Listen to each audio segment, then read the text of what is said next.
Good afternoon, everyone. We are Group 5.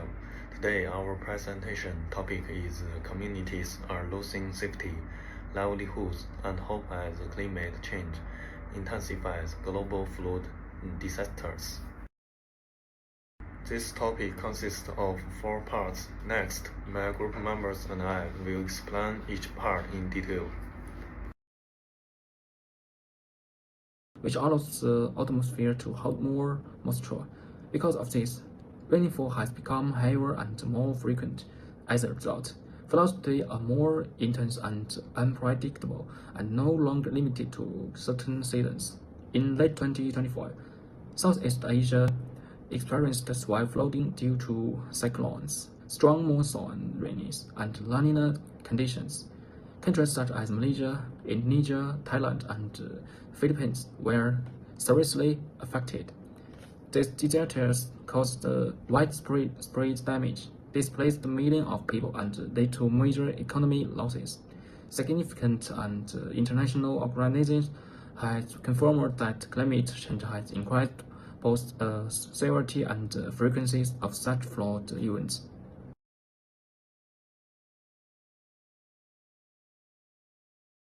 Climate change problem statement. In Greece, climate change is the intensifying extremely rainfall and the disadvantaged floods, as seen in the catastrophic fiction Storm Daniel in 2023 in the Sicily. This disaster killed 17 people, destroyed vast agricultural lands, especially the cotton crops. Joined livestock, displaced thousands, and cost billions in damage, eroding community safety, livelihoods, and hope for the future.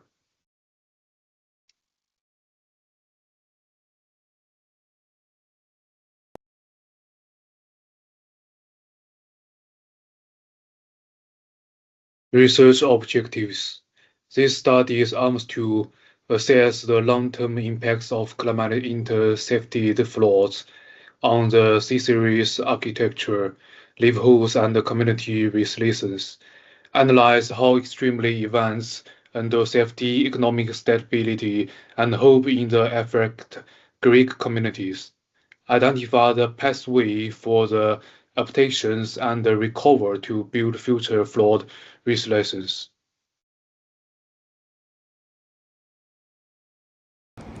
Hello everyone, today I will be presenting the research methodology for our study on the impacts of climate change and flood disasters. Our research follows a qualitative approach, which includes literature review and case studies to explore the impact of climate change and flood disasters on human environments and society. We focus on 3 key objectives: how climate change and extreme rainfall impact human living environments, why governments and economic systems have failed to prevent recurring flood disasters, human survival and environmental responsibility in a world increasingly prone to climate-reduced floods. To address these objectives, we collect data in the following ways. Literature reviewed. We analyze academic sources such as peer-reviewed journals, books, and reports to get insight into climate change, flooding, and environmental ethics. Case studies. We focus on Southeast Asia and Sub-Saharan Africa, regions significantly affected by flooding. This will help us understand the challenges faced by these regions and how they respond to climate change. And interviews. We also conduct interviews with climate experts, policymakers, and local communities to gather first-hand perspectives on the real-world impact of flooding and climate change. Moving on to data analysis, we will use semantic analysis to identify key themes from both our literatures and interview data. These themes will include government failure, climate responsibility, and human survival in the context of flooding. We will also perform a comparative analysis of flow management strategies across developing and developed countries to understand how different regions address the challenges of climate change and flooding. Additionally, we will conduct epistemic analysis to evaluate how scientific knowledge about climate change influence policy decisions and shape public perception. However, there are a few limitations to these studies. Geography focus. All case studies focus only on Southeast Asia and Sub-Saharan Africa, so the findings may not be global representatives. Data availability. Some regions may not have comprehensive data on climate change or flood management, limiting the depth of our analysis. Subjective. As this qualitative study, the interactions of data may be influenced by different philosophical perspectives, which could affect the conclusion. In conclusion, our research methodologies combines literature reviewed, case studies, and interviews to explore the impacts of climate change and flood disasters.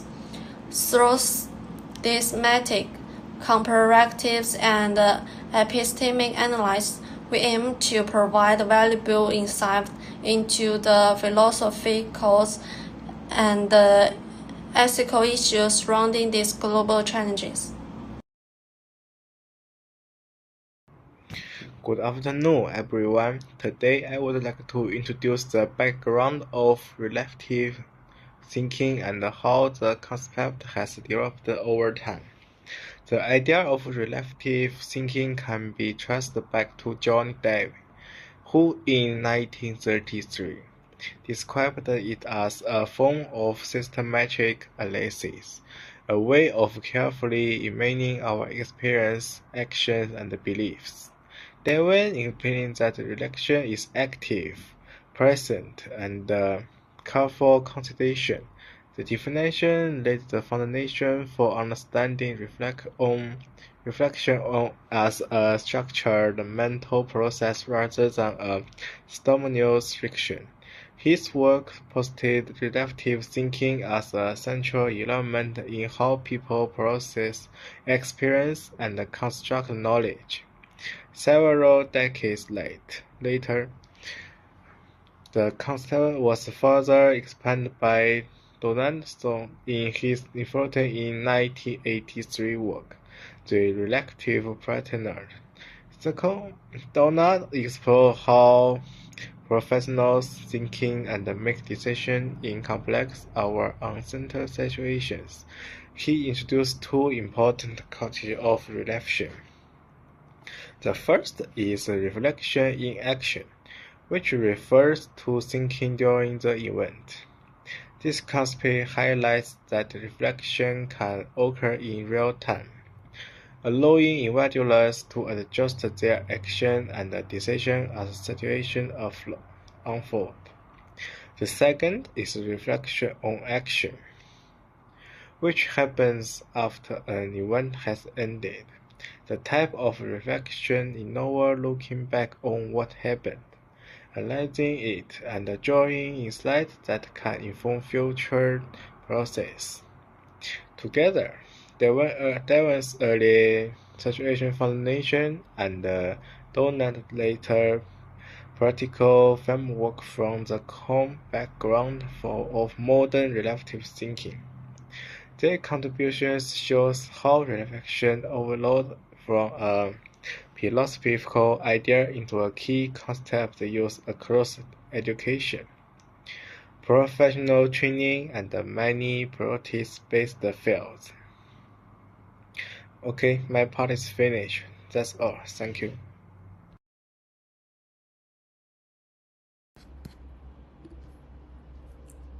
Okay, let's discuss Objective 2, why government and economic systems fail to prevent repeated flood disasters. First, environmental degradation and urbanizations increase flood risks.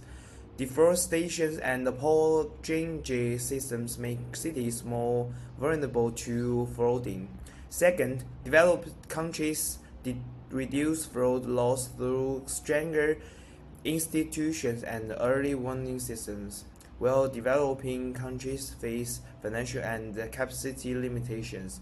Third, governments often prioritize economic growth over environmental protection, increasing flood risk for vulnerable communities. Fourth, climate justice issues emerge because regions contributing less to climate change often serve the greatest flood impact. Fifth, weak policies and corruption worsen disasters outcomes, turning natural flood into repeated human-made disasters. Finally, repeated flooding causes long-term social and economic problems, including poverty, reduced investment, and poor health and education outcomes.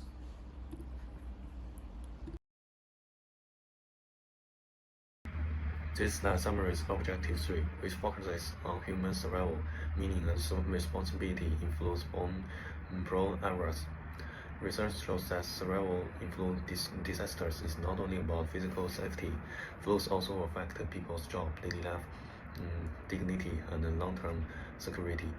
Environmental damage makes these problems worse and shows that technology alone cannot fully protect humans. Therefore, survival should be seen as a shared and moral responsibility. Many scholars also stress human responsibility toward nature and future generations. Ignoring food risks means today's actions create problems for people in the future. Ideas such as sustainability, stewardship, and environmental care are now important in flood management. In addition, food disasters challenge traditional ideas of progress and development. When economic growth leads to repeated flood losses, researchers argue that development should focus more on resilience, fairness, and harmony with nature. Finally, studies show that communities survive better through relocation, mutual help, and cooperation. Also, climate disasters can reduce hope. They can also encourage people to rethink their values and take collective action. Decision looks at climate change related flooding and shows that it is not only a natural disaster, but a problem is worsened by human actions and poor decisions. Climate change had increased extreme rainfall, forced floods to happen more often, especially in southeast area, and this flood threaten homes, food supply, health, and clean water. Many floods impacts and are also linked to weak government control, poor planning, and short-term economic goals. Its issues is closely related to sustainable development. Because of course, only economic growth with ignore the environment includes long-term realities. In conclusion, reduce flood risks require a sustainable approach that combines environmental protection, good governance, and social responsibility. Okay, thank you.